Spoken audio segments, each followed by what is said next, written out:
Oh, that's real good.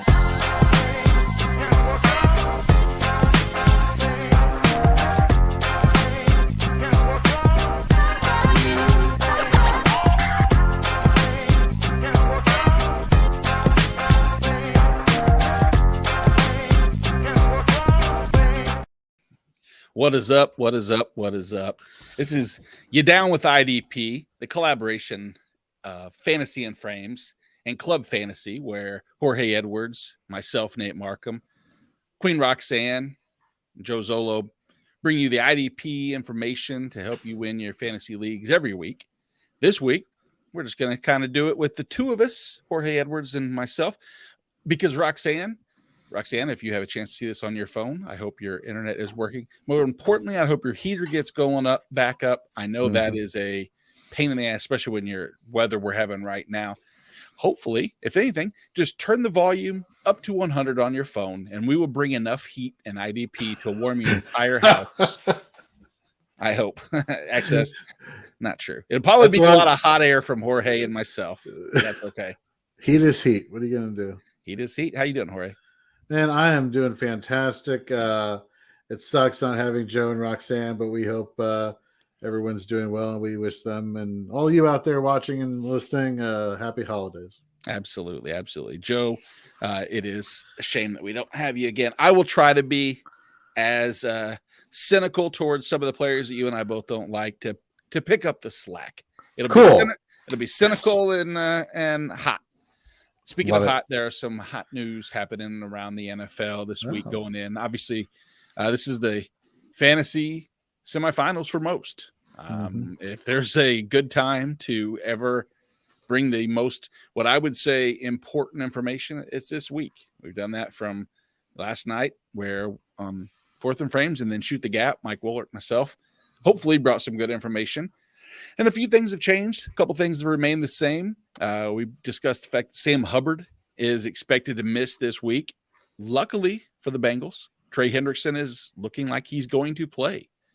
So you lose Sam Hubbard, you get Trey Hendrickson. Let me ask you that, Jorge. Trey Hendrickson, 1 week, broken wrist, going to wear a club most likely.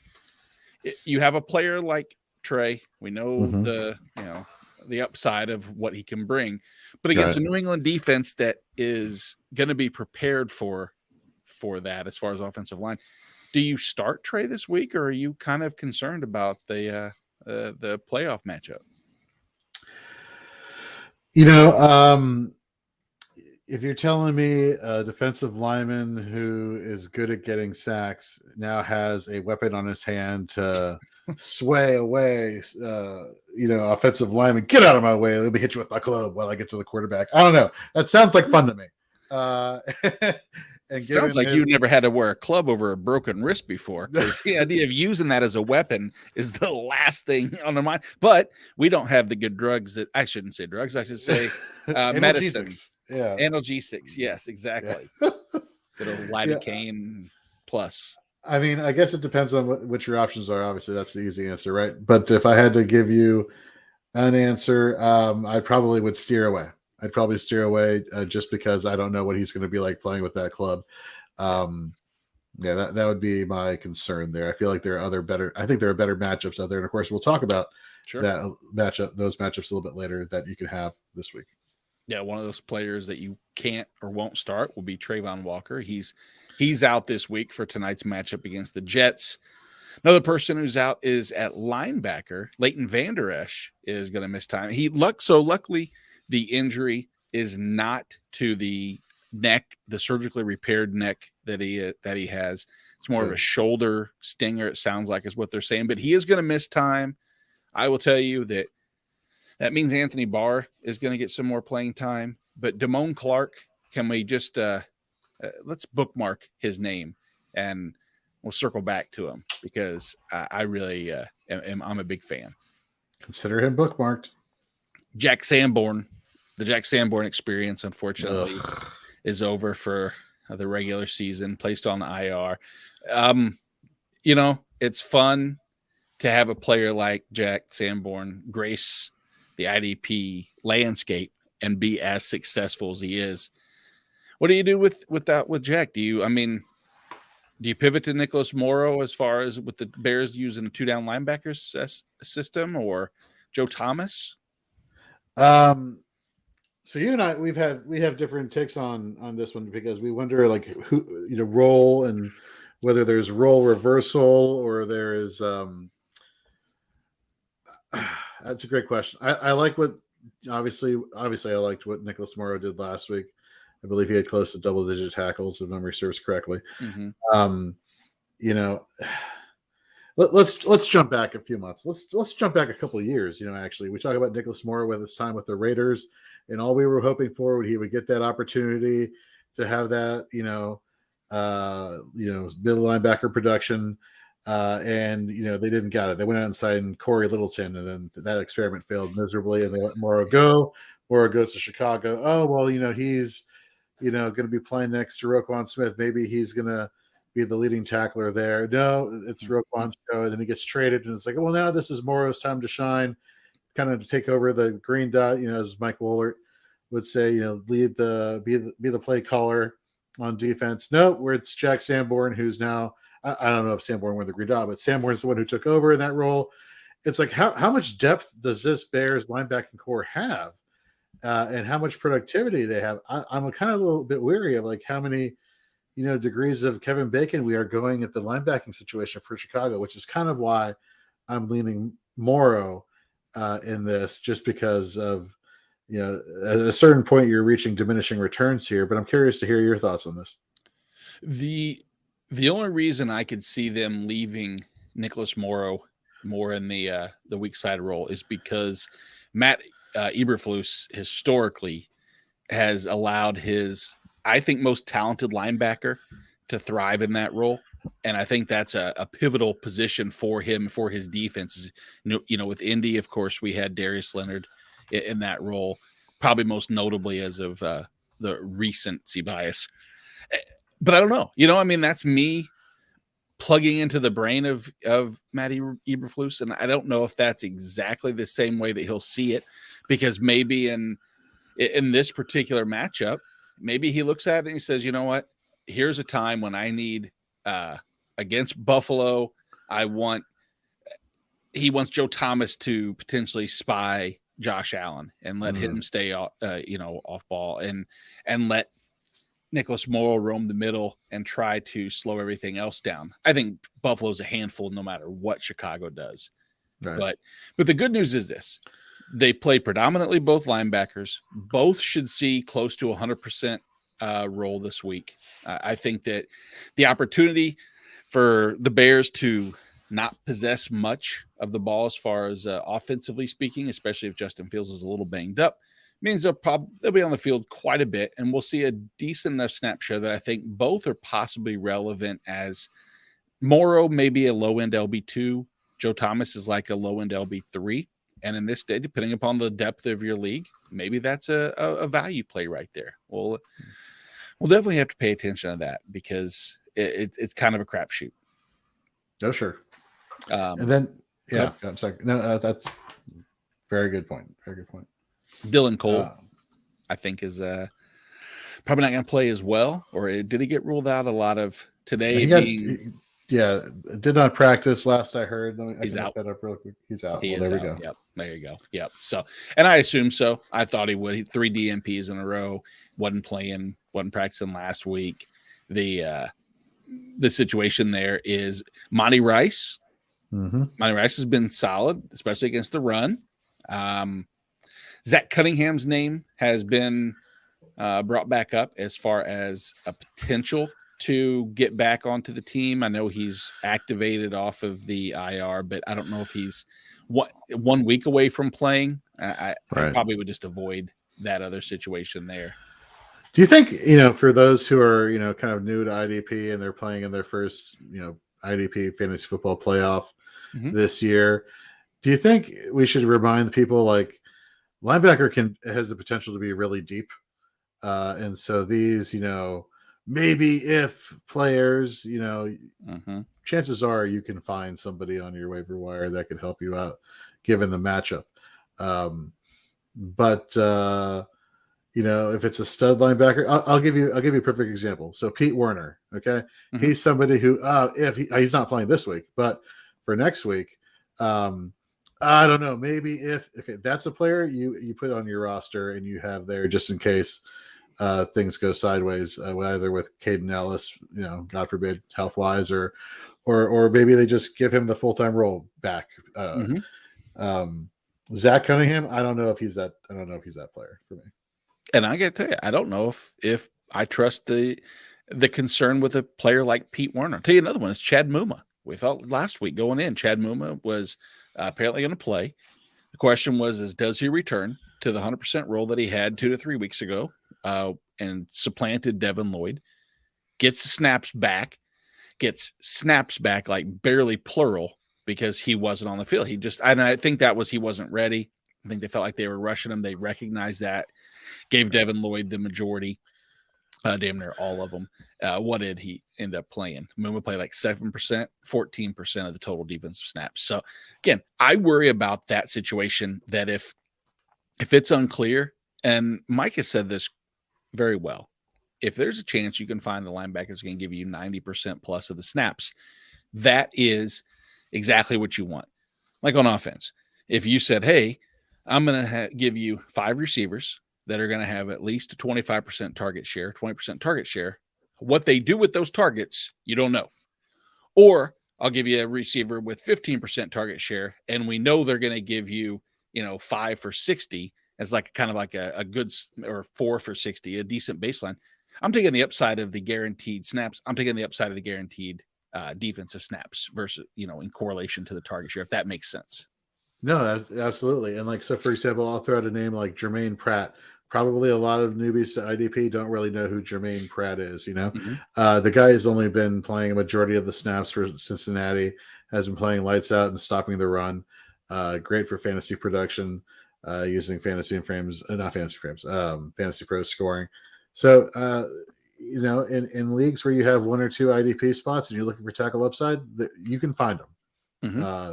So the ones that are questionable, you can probably find better options. Yeah. As far as better options go, you're going to have to find a better option than Deshaun Elliott, because he's been ruled out, strong safety for the Detroit Lions. That's a rough loss, as well as Ryan Neal, who's been ruled out. 2 really solid, I would say DB1, DB2s throughout the course of the season, and there's no easy fill-in, right? Right. Add on top of that, one of the safeties I'm a big fan of is Cameron Curl, obviously biased towards Washington, but also because he's a great safety. Dealing with an ankle injury, Ron Rivera came out today and said they have to see how he looks on Saturday. They haven't been giving him too much work in practice. He's been getting treatment. If he doesn't go, a name that Rivera dropped as somebody who would step into Cameron Curl's role was Jeremy Reeves. Oh, So I don't know if you all saw, but yesterday they announced all the different Pro Bowl selections, and the Commanders put out a video where they were telling all the players who made the Pro Bowl, you made the Pro Bowl. And the last one they talked about was Jeremy Reeves, who has been signed to the practice squad, cut, brought back to the practice squad, elevated to the main roster, cut, put the practice squad, released, come back to the practice squad. Just played the long game of attrition, finally got a starting spot in special teams. And you know what they say in football, if you want to make the roster, you play special teams. That's what he's been doing. He's been selected as one of the special team starters.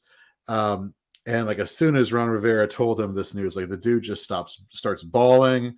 Apparently he had lost his mother either this year or recently. And Rivera said, your mom will be proud. And then he starts bawling more. And then I'm watching this and I'm bawling. And I'm like, this is amazing. So for someone like him to be able to step into this role in a pivotal matchup versus, the 49ers, if Curl can't go, from just a human being standpoint, I'm very happy about him. And for IDP, I wouldn't say he's somebody that I necessarily would insert into my DB1 spot, but I'd have to go back and look at his tackle efficiency and tackle rates. But opportunity would technically be there. Yeah, it's hard to find good information as far as defensively because he has been relegated to primarily a special teams role. But Right. with that is a potential sneaky little play in that if he's a full-time strong safety and he plays those snaps and he plays the special team snaps, week 14, 1 tackle, special teams wise, we're exclusively. Week 13, 3 tackles on special teams. Week 12, 1 tackle on special teams. Week 11, 1 tackle on special teams. So every week now for the past basically month, I'm going back to week 9 now. Week 9 again. Week 8, let's see. Does he have a special teams tackle? He does not. So you have to go back to week 8 to find a game that Reeves does not have a special teams tackle. These aren't big numbers. We realize that. I'm not adding 5 extra tackles.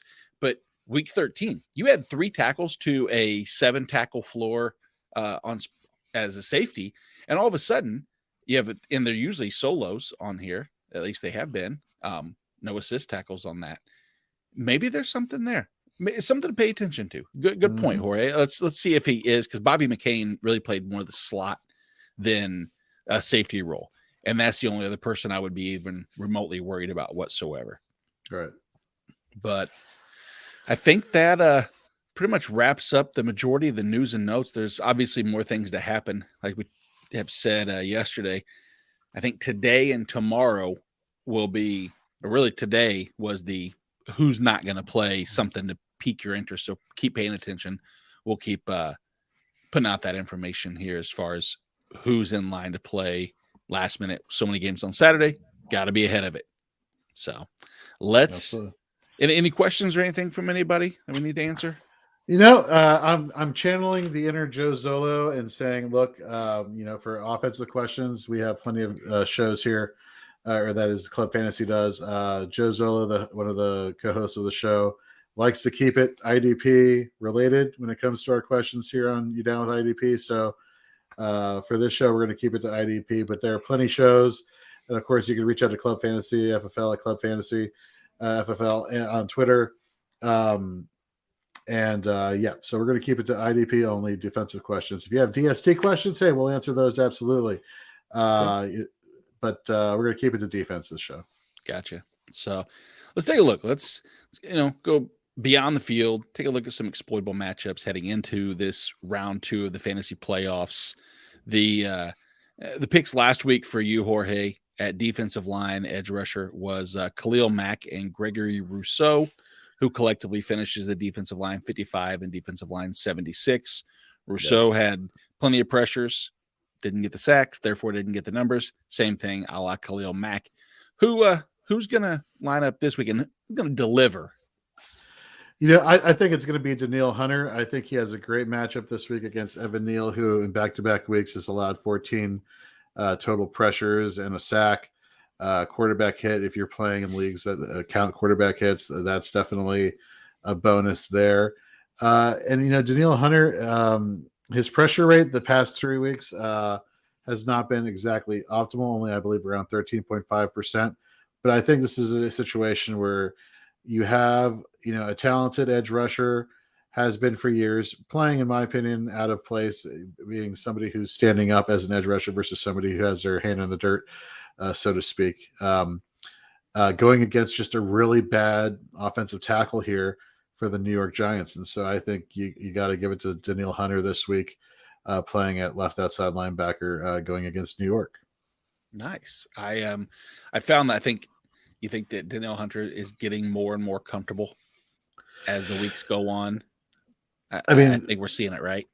I think you're seeing more consistency in the tackle floor. I mean, it's not high, don't be wrong, but there's consistency there. 4, 3, 3, 5, 7 last week against Indy. The quarterback hits have been consistent, and the sacks are happening. And let's face it, the Vikings, they still have something to play for. They have seeding. They locked up the NFC North last week in that amazing game. Mm-hmm. New York and Evan Neal just playing really, really bad the past few weeks, and against Philadelphia and Washington, just really The pressures are what get to me. So whenever I'm looking at defensive lineman matchups, I'm looking at like how many pressures end is applying, edge rusher is applying, and how many the tackle is allowing. And if you're giving high number of pressures, you're opening the door for more opportunities for sacks or quarterback hits. And I just think Evan Neal presents a really good matchup here this week. Gotcha. At linebacker last week, the two that you selected, Frankie Louvu, who we had addressed on at linebacker for Carolina, was a great pick. Finishes an LB3, the LB 33 overall. Jack Sanborn, we know the story, injured, had to leave the game. Even despite injury and limited snaps, was the LB 57, was pacing an LB 1 finish again. Right. Fortunately, you don't get points for pacing. But no, well, I was pacing back and forth hoping he would return to the field, and I didn't get points for that either. So it sucks. Well, your play at linebacker might have you pacing in the game against the 49ers. Yeah. So again, call me a homer, whatever.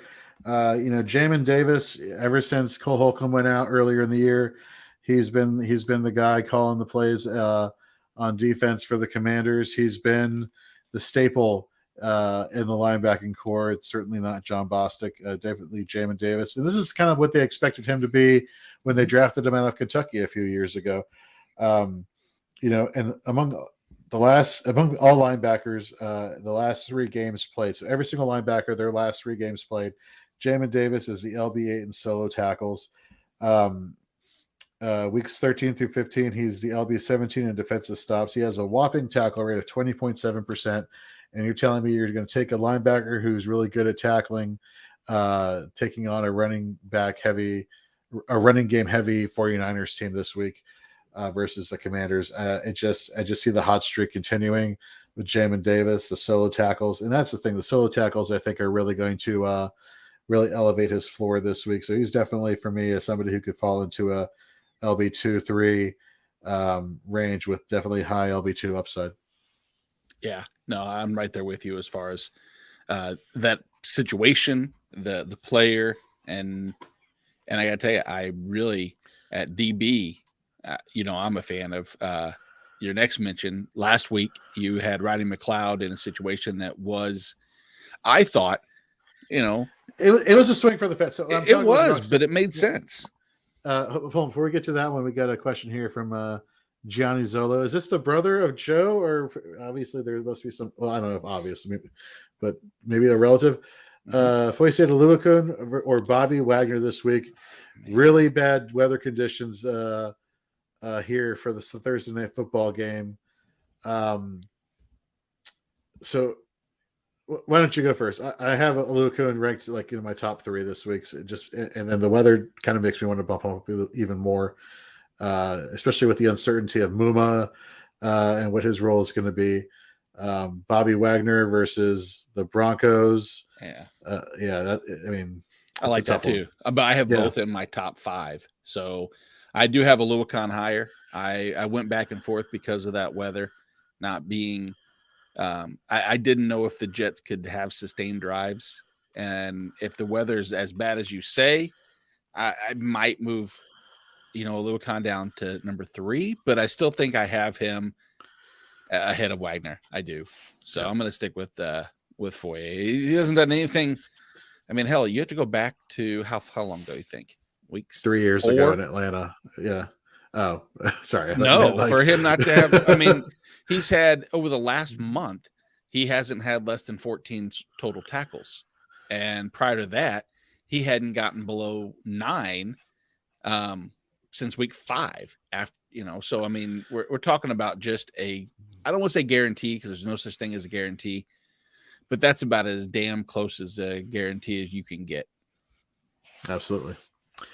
So thanks for the question. And yes, he is in fact Joe's brother. So nice to meet you on the show, so to speak, through the internet on YouTube. So thanks for the question.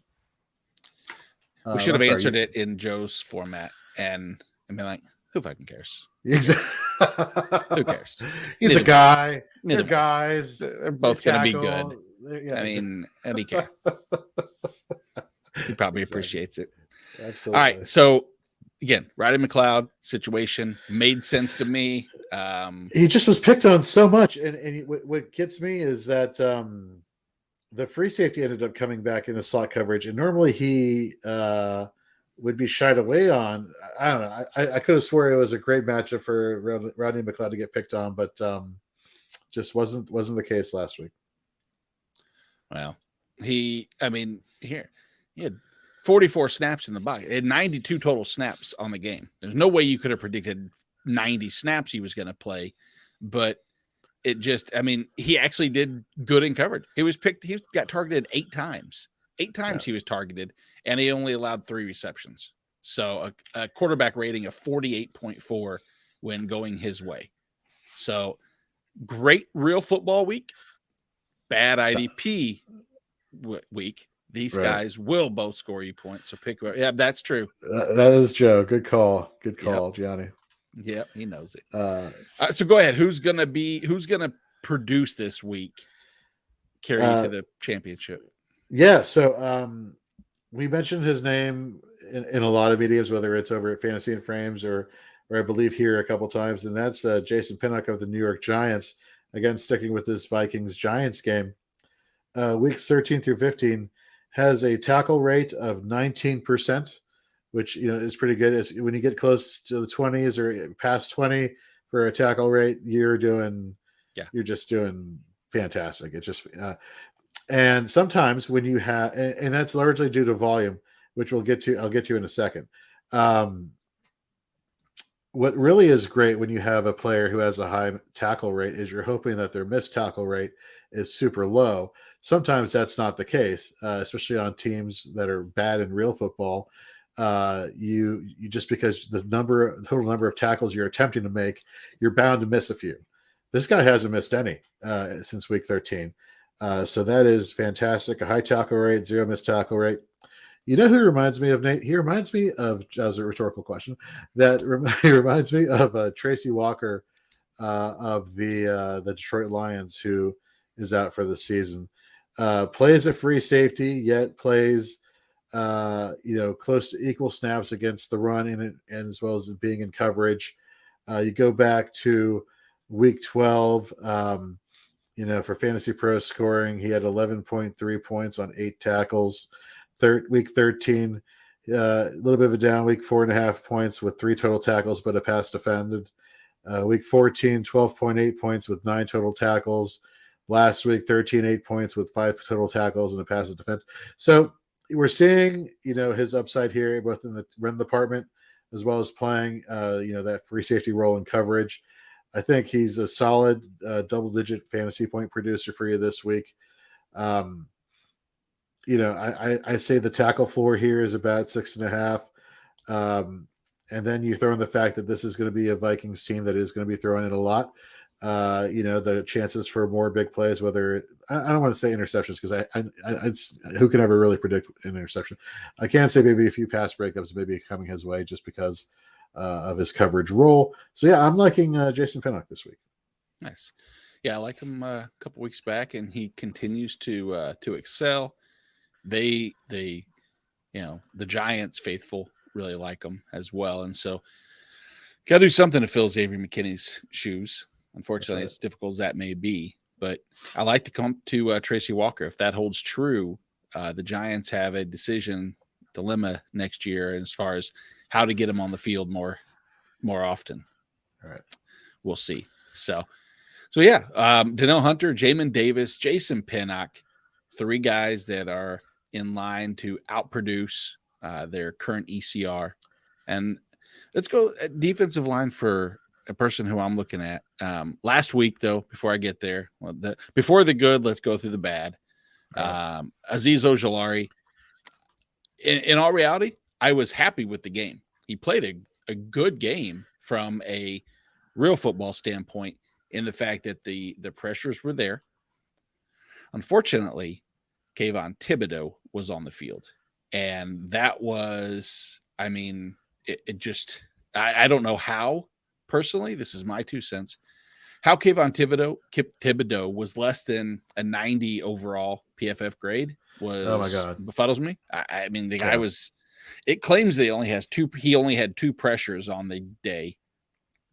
and 11 total tackles, according to PFF. The 2 pressures may be true, but man, if you could put time spent in the backfield as a metric, I think it would be he would have a rent due sign around his neck because he lived there basically. Dude put up, I think, close to 40 Fantasy Pros IDP points last week. Like, it was he was number 1. Just crazy. 30.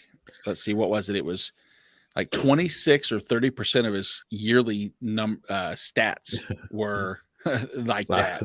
Not really. It's like that effect. It felt like that. Oh wait, no. I'm getting completely ahead of myself. I'm talking about Rayshon Jenkins with the 49 points from that standpoint, from the 30% of his total makeup. My apologies for getting ahead of myself with that. But yeah, Thibodeau still had monster week. Ojulari had 5 pressures. Was credited with the hit and a sack, according to PFF. Didn't have the highest finish like I had expected, but that's the problem. His tackle floor is kind of low, kind of like my suggestion this week is Agbani Okoronquo. I keep throwing out that N, and I don't know why I exclude it, but OGOK is what I was calling him last night, so I'm gonna stick with that because it's easier. Because he's A-OK when it comes to pass rushing. Exactly. Thank you. That's very good. Thank you. Put that together. But yeah, what's okay is the matchup. Actually, that's elite, as our friend Hollywood Titan would say. Pretty much pick on Tennessee's offensive line because they're bad. It's no secret. We're not saying anything that's not true. And no matter which side you want to attack, either you can look at Dennis Daly over on the left-hand side, or you can, look at Petit Frere. It's Nicholas Petit Frere over on the right-hand side, who both of these two, grade-wise, horrible. Pressure is allowed, horrible. And if you see them rotate back and forth, you're going to see them move. They're not going to be stationary. I mean the ends of Jerry Hughes and OGOK. But I just feel like, especially with Malik Willis, who's most likely going to hold on to the ball too long, not have much. They're going to try to just run the ball the entire time. There's no doubt about that. Derrick Henry's going to have probably 200 rushing attempts, but they can't run the whole time. They're going to have to pass in those situations. I like OGOK to put up boom or bust. Got to have a sack because he's probably not going to have a ton of tackles, but I still like the upside. Very nice. At linebacker last week, Deion Jones. Deion Jones, as far as the game went, he did exactly what I was expecting. He played 100% of the snaps, almost like 99%. The tackles, though, completely non-existent. He was just I can't even explain it. I mean, he had two total tackles, 1 solo, 1 assist. It was an anomaly of a game. Everything got past him and the linebackers. John Johnson III and Grant Delpit basically just ate up every tackle available. And Tony Fields. It was an ugly game. I apologize if someone started Deion Jones. My bad. Trust me. I feel you. I'm hoping to redeem myself with this is a longer shot in that this is probably for a deeper league, that if you're needing to pick up that LB 3 or 4 that could deliver an LB 2 upside, is Damone Clark.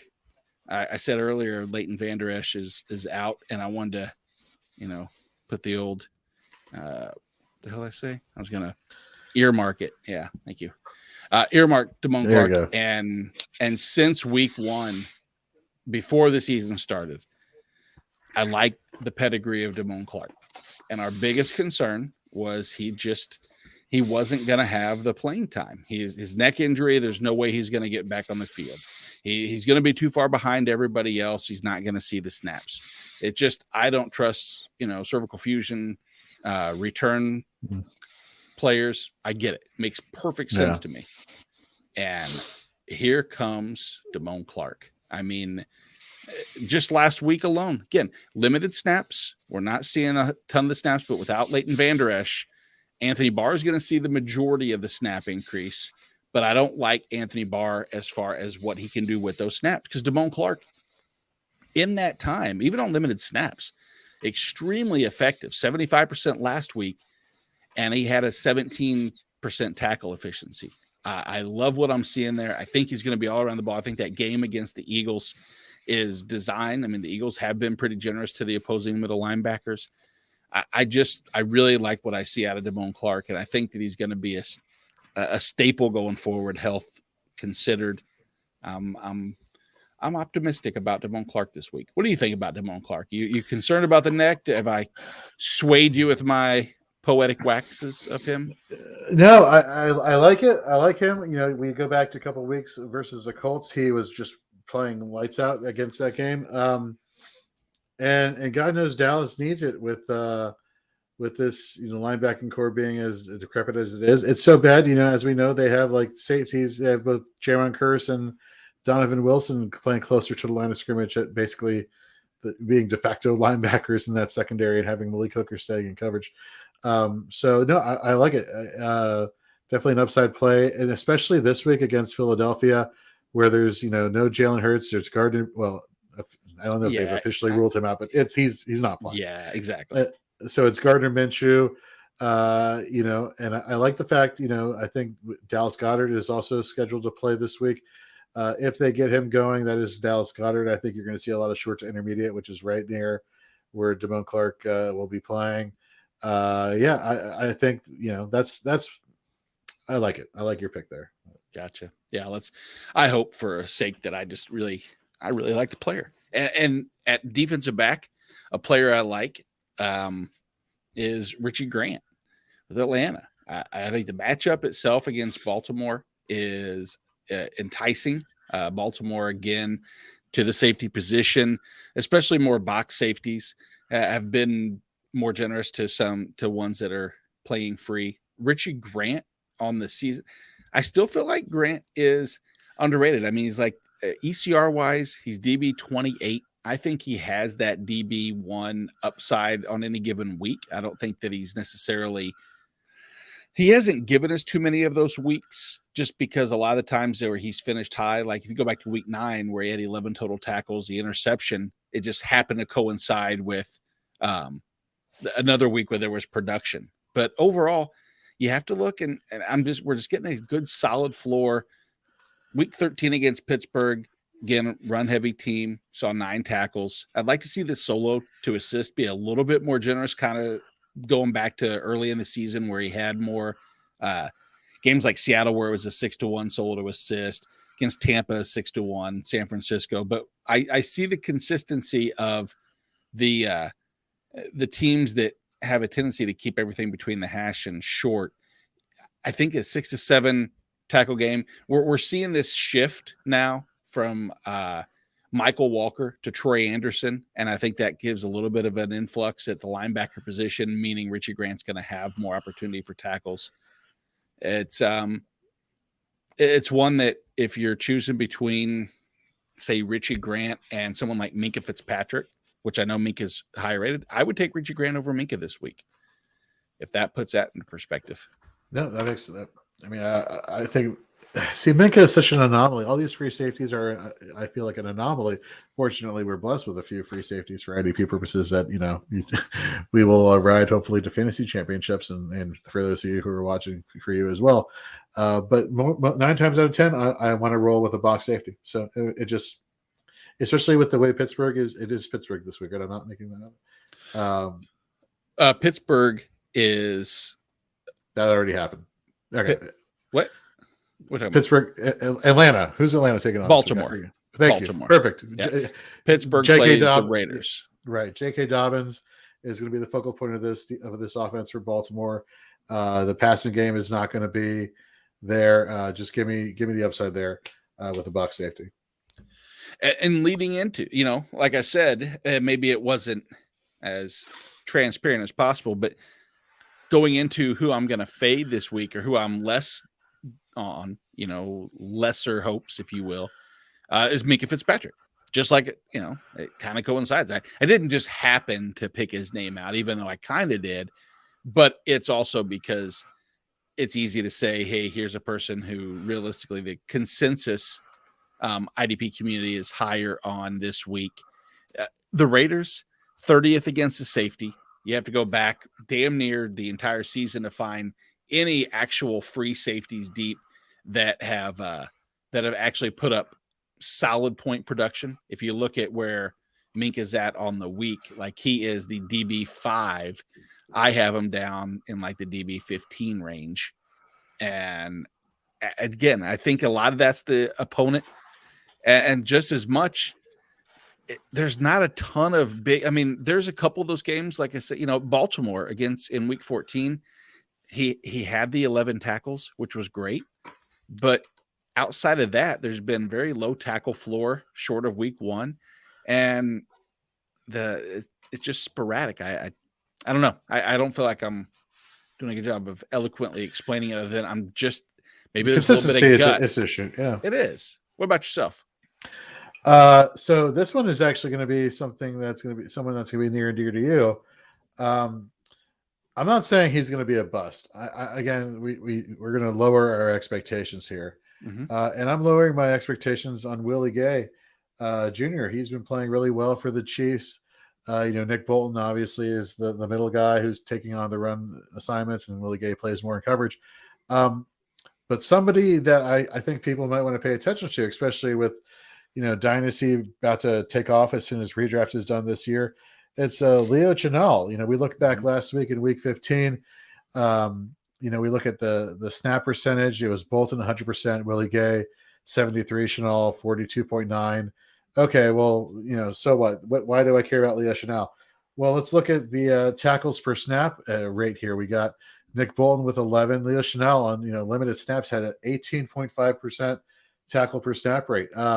We look back at the performance here for Willie Gay. He had just 4 tackles and a fumble return for 8.5 points. You take away that fumble return, which we always say, you and I, well, anybody can land on a ball and pick it up, but it's the ones who are forcing the fumbles that we want to give more credit to.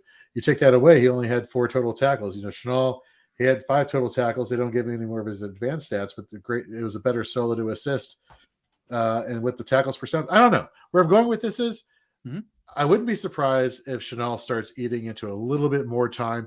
Maybe the fact that we're seeing this bump in snaps the past few weeks is a sign that maybe they want to give him more of an opportunity down the stretch of the season. And if that's the case, it's not Bolton who's going to suffer. It has to be Willie Gay. And so I feel like this week against Seattle, I think you may see that, especially with what should be a competitive game between the Seahawks and the Chiefs, despite the cold weather conditions. Yeah, I think a lot of that's going to be a lot of that comes down also to that Chiefs blitz. That pass rush has been pretty bad as of late. And so if you want to see a little more Spags blitzing, that would mean Willie Gay would stay in more times than not, just based off of his blitz rate on the season, or at least last week and then other weeks prior. But I like Leo Chenal better than I do Willie Gay going forward, as far as like multiple facets of his game, coverage as well as run stopping. I'm a bigger fan of Chenal. So, I mean, yeah, let's hope that the game doesn't get carried away too early for Seattle. Like, that Houston game was a little wonky. There was penalties and it was just turnovers, and it was an odd game to get out of hand. And Seattle has that capability of making it close. We'll see how that goes. All right. Projection for tonight, Jorge. What's your final score? Jets or Jags? So going to be the Jags. It's going to be 24-17 against the Jets. Really? Okay. Yeah. I think they get Zonovan Knight going, the Jets, that is, this week, and he kind of keeps them close in this game. Oh, did you say you think they're still going to lose though? You said Jags. Oh, okay. But that's why I'm keeping the score relatively close. Gotcha. See, yeah. I have Jets 17, Jags 14. I think it's an under game. You said the weather. I'm starting to buy into the Jags a lot as a team. I just feel like this is one of those wonky games that's going to catch us off guard a little bit. But I guess we'll see. Let's hope for plenty of action, plenty of IDP upside. And, absolutely. And just know this has been the latest episode of You Down with IDP from our friends at Club Fantasy and us, Jorge and Nate from Fantasy and Frames. Of course, make sure you're following all of our work on Facebook. Fantasy and Frames, Instagram, Twitter at Fantasy and Frames. And be sure to check out the website, fantasyandframes.com, for all your IDP needs. Of course, Dynasty, Redraft, DFS. You can also follow Club Fantasy on Facebook, Twitter, Instagram, OnlyFans. Just kidding. Not yet. We're getting there. Club Fantasy FFL is the Instagram, Twitter, and Facebook. And their URL is clubfantasyffl.com. They got DFS, player props, sports betting, start sit columns, confidence plays, and they all begin hitting the sites as early as Friday. So get in. Maybe that last push from both of these two sites, hopefully collectively together, we can get you over the top. So for me, Nate Marcum, you can find me at Nate Marcum on Twitter. Jorge Edwards at Jorge B. Edwards. Joe Zollo is at Joe_Zollo, and our favorite Queen Roxanne is at F Queen Roxanne. Thank you again for joining us all on You Down with IDP. And remember, offense may win fantasy, but defense wins fantasy championships. We will see you all next week. Jorge, have a nice evening, my friend. You too. Good luck, everybody.